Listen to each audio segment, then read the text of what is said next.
coast of America watching me through the broken windows of the factory. Naked bones of a better day as I rode down the low highway. What's the inspiration on the new one? It's called The Low Highway. It's songs about us, songs about the country right now, and it's really, really, you know, the best band we've ever had, and we toured a lot last year with the band, and so it was a combination of things. Musically, it's a record, a live record, basically in the studio with the band. We made it in 4 or 5 days, really quick, and the songs ended up being about what I saw out the window of the bus traveling around the last couple of years, and it's been, which is, you know, things are tough out there, and you know, it's about sometimes we take care of each other in hard times, and sometimes we don't. And it's, you know, it's about, you know, those kinds of things, and there's some stuff I wrote for Treme in it as well, that you heard, you know, that you heard, you know, Lucia Earle sing, and we had to record our versions of it too, because New Orleans is a part of all that. You know, that story's all part of it. Nothing but a child could wash those tears away.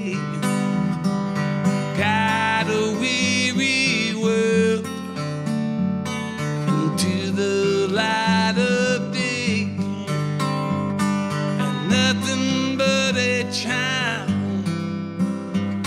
could help erase those miles. So once again we all can be children for a while. You talk about Treme, and of course, you know, on The Wire a ways back. The acting thing, did you sort of fall into that, or was that something you had inspiration to, you know, aspired to do at any point? I actually had sort of gotten involved in theater mainly because I wanted to write plays, and I'd written a play, and I started a theater company in Tennessee before I moved here. Then I moved here. We did produce my first play here, and I had done a little bit. I was in the Exonerated the first time it was up 10 years ago at the Culture Project here in town.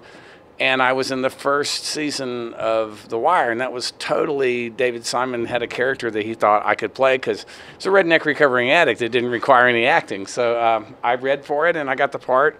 And then he brought my character back at the end of season 4, and I was in the end of 4 and a lot of 5. And then I got hired basically, you know, in a part written for me in Treme as that was being conceived during the last couple of years of the Wire. You got a long career, but you still got plenty of irons in the fire right now. I just, you know, trying to stay busy in an ever-expanding universe and an ever-shrinking music business. I do a lot of stuff. And I'm lucky. I'm able to make a living doing a lot of stuff that I really love, and most of it's art. And yeah, I live in New York City, and I kind of like my life at this point. How has public radio kind of affected your career? Well, the first radio station I ever got on was KPF2, the Pacific station in Houston, Texas. So public radio has been a part of my life for a long time. And now at this point in my career, and I think everybody like me, everybody that's being a singer-songwriter now is more like being a bluegrass musician or a jazz musician. It's not necessarily a mainstream part of the music business the way that it was when I started.